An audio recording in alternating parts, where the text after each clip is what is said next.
রেলপথে যাত্রার জন্য কমলাপুর রেল স্টেশনে দেখা গেছে নগরবাসীর ভিড়। পরিবার পরিজন নিয়ে বাড়ি যাচ্ছেন ঈদের আনন্দ ভাগাভাগি করে নিতে। কমলাপুর রেল স্টেশনে আছেন সহকর্মী ফরহাদ ইবনে মালেক। বাকি তথ্য জানতে যুক্ত হচ্ছি তার সাথে। ফরহাদ, ট্রেনের শিডিউল বিপর্যয়ের কথা শোনা যাচ্ছে। কতটি ট্রেনে ছাড়তে বা স্টেশনে আসতে দেরি হচ্ছে এবং যাত্রীদের কারো সাথে আপনার কথা হয়েছে কিনা, তাদের প্রতিক্রিয়া কেমন জানাবেন।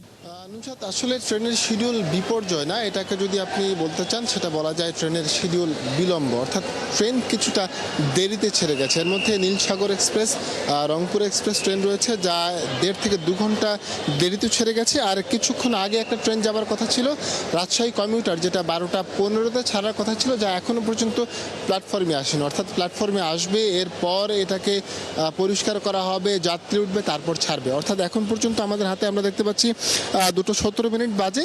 সুতরাং আমরা বলতে পারি যে এটা 2 ঘন্টারও বেশি সময় এটা দেরি হয়ে গেছে, আরও হয়তো বা দেরি হবে। এছাড়া আরও কিছু ট্রেন রয়েছে, চট্টগ্রাম এক্সপ্রেস রয়েছে যেটা 5 নম্বর প্ল্যাটফর্ম রয়েছে, 2:15-তে ছাড়ার কথা, ছেড়ে দেবে একটু পরেই হয়তো বা। সিল্ক সিটি রয়েছে 2:30টার দিকে, সেটা ছাড়ার কথা, তবে এখনও প্ল্যাটফর্ম পাইনি।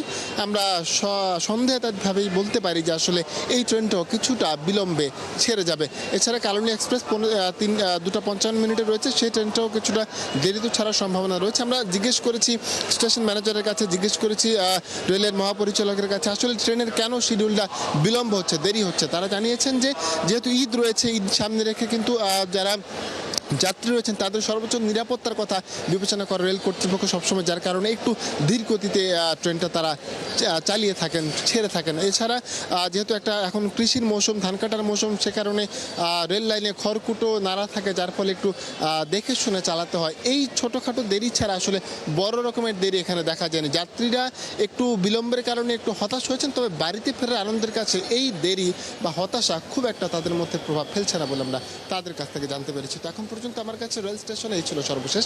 নুসরাত। ফরহাদ, ধন্যবাদ আপনাকে যুক্ত হবার জন্য। দর্শক, আমরা এতক্ষণ ঈদ যাত্রায় বাস, ট্রেন এবং লঞ্চের খবরাখবর জানছিলাম।